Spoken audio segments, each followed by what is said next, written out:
Masala bond സംബന്ധിച്ച case വീണ്ടും കുത്തിപ്പൊക്കെ. ആദ്യം ഇത് സംബന്ധിച്ച നോട്ടീസ് വരുന്നത് 2020 തദ്ദേശ ഭരണ സ്ഥാപന തെരഞ്ഞെടുപ്പ് കാലത്താണ്. പിന്നെ നിയമസഭാ തെരഞ്ഞെടുപ്പായപ്പോൾ ഉച്ചസ്ഥായിലായി.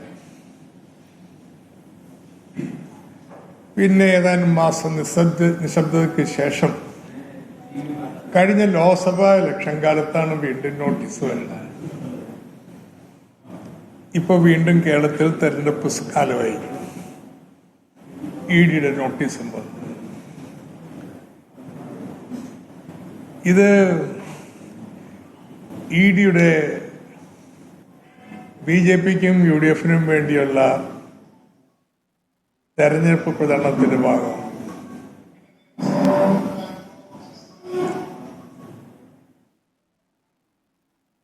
ആദ്യം ഇവരുടെ വാദം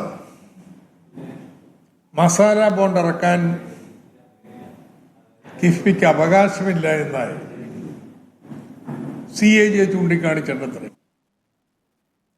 വളരെ വ്യക്തമായ തെളിവ് മസാല ബോണ്ടിന് അനുവാദം കൊടുക്കാനൊക്കെയുള്ള ചുമതല RBIക്കാണ്. അവർക്ക് അപേക്ഷ സമർപ്പിച്ച് അവരുടെ അംഗീകാരത്തോടെയാണ് എല്ലാ നടപടികളും സ്വീകരിച്ചിട്ടുള്ളത്. ഇതൊക്കെ വ്യക്തമാക്കിയെങ്കിലും അന്വേഷണത്തിന് ഹാജരാവണമെന്ന് പറഞ്ഞ് എനിക്ക് നോട്ടീസ് തന്നു. ആ നോട്ടീസിലാവട്ടെ കിഫ്ബിയായിട്ട് ബന്ധപ്പെട്ട രേഖകൾ എന്റെ കൈവശമില്ലല്ലോ. അതൊന്നുമല്ല എന്റെ എത്രയോ കാലത്തെ ബാങ്ക് അക്കൗണ്ട്, എന്റെ കുടുംബാംഗങ്ങളുടെ ബാങ്ക് അക്കൗണ്ട്, ഞാൻ ഡയറക്ടറായിരുന്നിട്ടുള്ള എല്ലാ കമ്പനികളുടെയും വിശദാംശങ്ങൾ, അവരുടെ ആനുവൽ റിപ്പോർട്ടുകൾ, ഇതൊക്കെ എന്തിനാ എന്ന് ചോദിച്ച് ഹൈക്കോടതിയിൽ ഞാൻ ഹർജി കൊടുത്തു. അത് കിട്ടിയപ്പോ രേഖകളുടെ എണ്ണം കുറച്ചു, എന്നാലും ഹാജരായേ പറ്റൂ. വീണ്ടും ഹൈക്കോടതിയിൽ പോയി. എന്നെ എന്തിനാ വിളിപ്പിക്കുന്നത്? എന്റെ കാരണം പറയണം. കോടതിയും പറഞ്ഞത് വളരെ ന്യായമാണ്. എന്ത് കാരണത്താലാണ് ഇദ്ദേഹത്തെ വിളിപ്പിക്കുന്നത്? ഇത്രയും നാളായിട്ട് ആ ഒരു ലളിതമായ ചോദ്യത്തിന് മറുപടി പറയാൻ എനിക്കായിട്ടില്ല. ED കോടതി പറഞ്ഞ പോലെ റോവിംഗ് ഫിഷിംഗ് എക്സ്പെഡീഷനിലാണ് കാടും പടലും തല്ലിയുള്ളൊരു അന്വേഷണം ആണ്. കിഫ്ബി എന്ന് പറഞ്ഞാല് 10,000 കോടി രൂപയുടെ ഇടപാട് നടത്തുന്ന സ്ഥാപനമല്ലേ. EDയുടെ രാഷ്ട്രീയ ജനമാനന്മാർക്ക്, കേന്ദ്രത്തിലെ BJP അധികാരികൾക്ക് അവരുടെ ശീലം ഇങ്ങനെയായിരിക്കാം. ഇത്രയൊക്കെ പണമിടപാട് നടത്തുമ്പോ എന്തെങ്കിലുമൊക്കെ ഉണ്ടാവുമെന്ന്, ഇങ്ങനെ ഒരു അന്വേഷണം നടത്തിയാൽ എന്തെങ്കിലും കാലുമ തടയുന്നതായിരിക്കും അവർ ചിന്തിക്കുന്നത്. അതുകൊണ്ടായിരിക്കും ഒരു അർത്ഥമില്ലാത്ത ഈ നോട്ടീസുകൾ, ആവശ്യമില്ലാത്ത വിവരങ്ങൾ ചോദിച്ച് അയച്ചുകൊണ്ടിരിക്കുന്നു. ഏതായാലും കോടതി ചോദിച്ച ചോദ്യത്തിന് മറുപടിയില്ല. എന്തിനാ വിളിപ്പിക്കുന്നത്? അതുകൊണ്ട് അവർ അന്വേഷണം നിർത്തി. അന്വേഷണം വിജയകരമായി പൂർത്തീകരിച്ചിരിക്കുകയാണ്. എന്നെ വിളിപ്പിക്കാതെ. എന്നിട്ട് special director enforcement directorate adjudication ഡൽഹിയിൽ അവര് ചാർജ് സമർപ്പിച്ചിരിക്കുകയാണ്. അതിനാണ് ഷോ കോസ് നോട്ടീസ്